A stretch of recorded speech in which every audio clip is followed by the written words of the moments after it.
La semaine de la fraternité permet de redonner du lien social, apprendre à vivre ensemble, accepter les autres dans leurs différences, que les habitants de la ville en fait, puissent s'approprier les différents lieux qui y seront dédiés. Là en fait je symbolise un ancien corps de ferme, on appelait la ferme Caillard. Et en gros il fallait lui donner une identité visuelle pour qu'en fait les gens de la ville puissent identifier le lieu comme étant une ancienne ferme. C'est-à-dire qu'on a un sacré bout de chemin à faire ensemble, donc autant que ça se fasse dans la fraternité et la paix.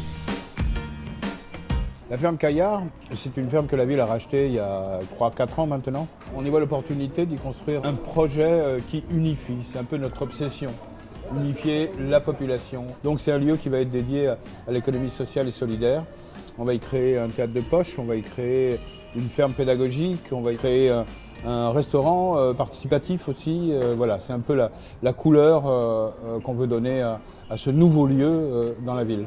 Et c'est ça peut-être la fraternité. Bienvenue à Je Slam, donc je suis à Bondy. Moi-même je suis Verbal Sarrazin. Et vous allez assister, mademoiselles et mesdames et messieurs, à une scène ouverte que vous n'avez jamais vue de votre vie. Elle est exceptionnelle. Vous aimez parler, தேசம் கடந்து போனாலும் பாசம் மறந்து போகாது. Des grosses maisons sans grandir Les fleurs et les fleurs, comme les enfants d'une mère. Et guetter le ciel magnifique. Elle est là la relève ou elle est pas? Je slam donc je suis.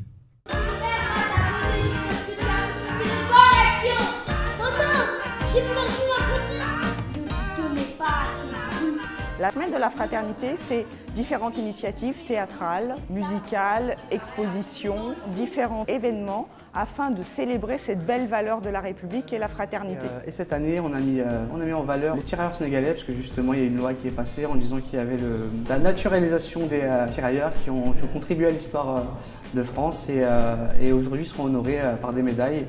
Et un travail a été fait en parallèle justement avec les jeunes de l'accompagnement scolaire collégien. 65 000 personnes ont estimé que ces messieurs subissaient une injustice et qu'il fallait la réparer. Vous êtes bel et bien la France d'aujourd'hui. Une France diverse, mais une France qui sait se rassembler sur l'essentiel. Cette histoire personnelle fait partie de notre histoire collective. Nous remercions chacun d'entre eux et tous ceux qui ont permis de concrétiser cette rencontre riche en échanges.